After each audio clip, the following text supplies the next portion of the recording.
everybody wants to write nowadays. Nothing wrong with that. Nothing wrong with that. But collaboration is a very important thing. And collaboration is not arguing the hell out of the story. It's observing why you like the story and try to embellish it if possible. That is the most positive way to work on a script. And that is how it is. எத்தனையோ கதை பேசணும். என்னோட பழைய script ஒன்று அவருக்கு பிடிச்சிருந்ததுன்னு சொன்னாங்க.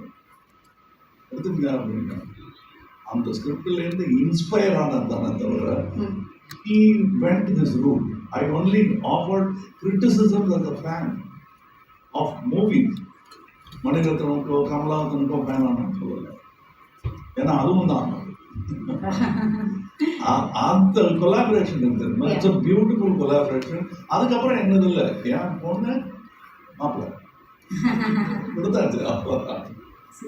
குழந்தை எப்படி வருதுன்னு தான் பார்க்கணுமே தவிர அப்படிதான் நான் நினைச்சிருக்கேன். And this child is one of the most beautiful child I've seen. Super, sir. Lovely, lovely.